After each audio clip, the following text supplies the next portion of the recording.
Salut les amis, bienvenue dans cette vidéo. Alors aujourd'hui on va passer en revue un article que j'ai reçu tout récemment, qui est dans cette boîte, et il s'agit d'un trépied de la marque Newer. Allez c'est parti.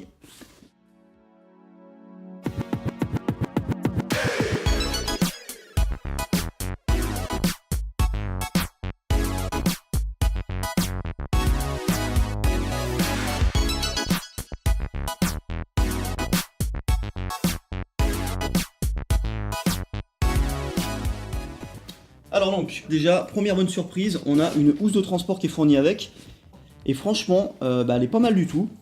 On sent que c'est une housse quand même bien solide, que c'est pas une petite housse pourrie comme ça donnée histoire de, hein. Non, vraiment bien. Et en plus, j'ai l'impression qu'elle est un peu matelassée. Donc on va vérifier ça, mais ce serait vraiment pas mal en tout cas pour amortir un peu les chocs, notamment dans les transports, des trucs comme ça. Et on voit par contre que les sangles sont pas tout à fait centrées. À mon avis, c'est parce que la tête du trépied, qui est toujours la plus lourde, doit se situer ici. Voilà, bon, on va regarder ce qu'il y a dedans. Voilà, alors, effectivement, donc le trépied, la tête ici. Hein. Voilà, donc on va le regarder après. Ok, bah, puis on n'a rien d'autre. Si, voilà, un petit sachet de gros sel. Donc si vous en manque dans la cuisine, bah, vous pouvez l'utiliser. Hein. Non, je déconne, faut pas bouffer ça. Hein. Et donc la housse, bah oui, effectivement. Hein. Alors je sais pas exactement ce que c'est, mais on sent qu'il y a une petite épaisseur. Donc bah, c'est plutôt cool. Hein. Plutôt cool ça pour protéger le trépied. Alors c'est sûr que si on le lance même dans sa housse depuis le haut d'un immeuble, ça va pas protéger grand chose. Mais en tout cas voilà, pour les transports, bah, c'est nickel. Alors dans le sac on trouve aussi des petites notices. Bon, c'est quoi? C'est un truc de garantie, ça on s'en fout. Hein.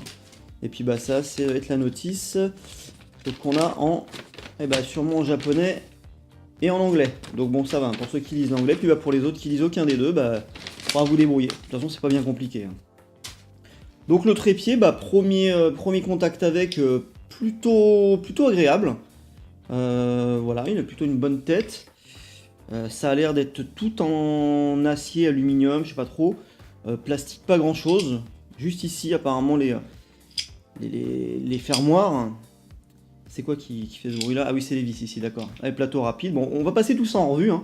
Enfin, en tout cas, bonne première impression. Il pèse un petit peu. Au moins ça sent la solidité. Ok, bah on va regarder tout ça, on va tester l'objet.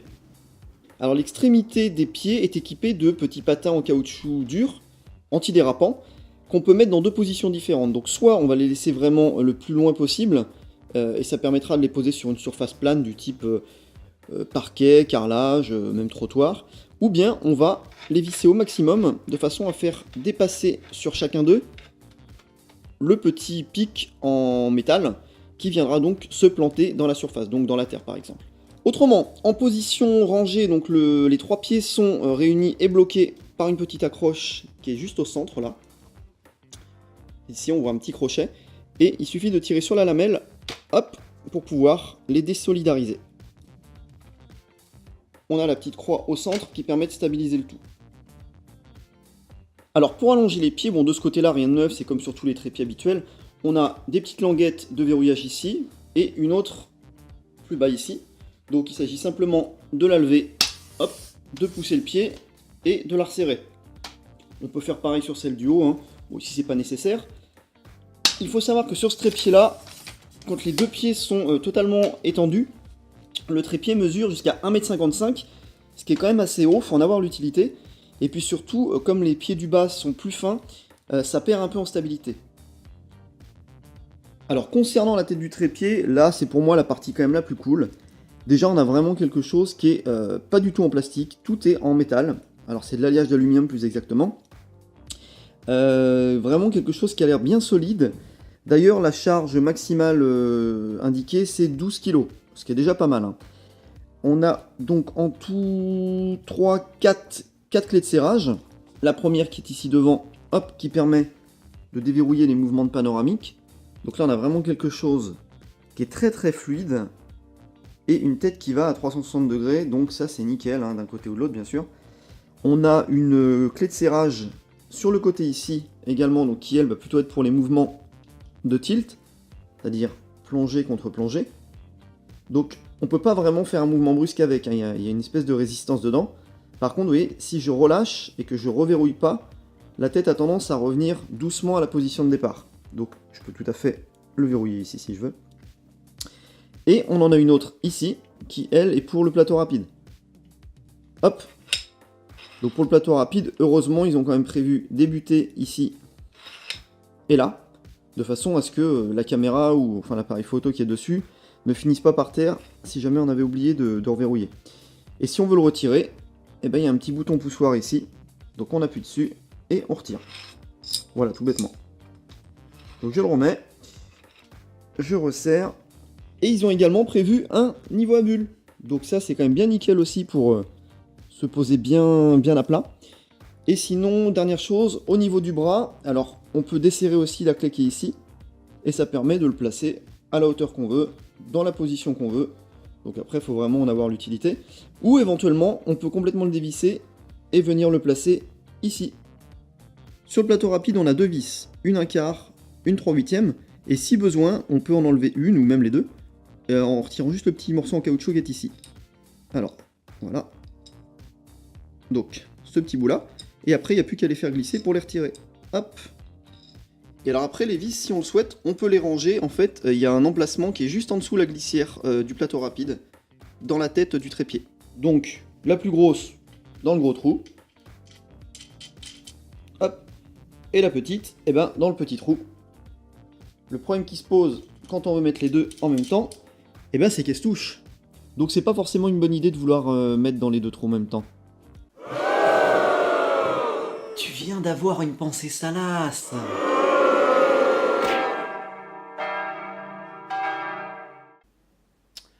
Bon, on va oublier ce qui vient de se passer, hein, je dirai rien. Et on va juste essayer de revenir à notre sujet de départ, c'est-à-dire le trépied. Hein. De toute façon, il y a juste à le peser et à faire des tests. Voilà. Allez, on regarde ça. Bon, et maintenant, on va passer notre bébé sur la balance pour voir combien il pèse. Et on est sur 3 kg.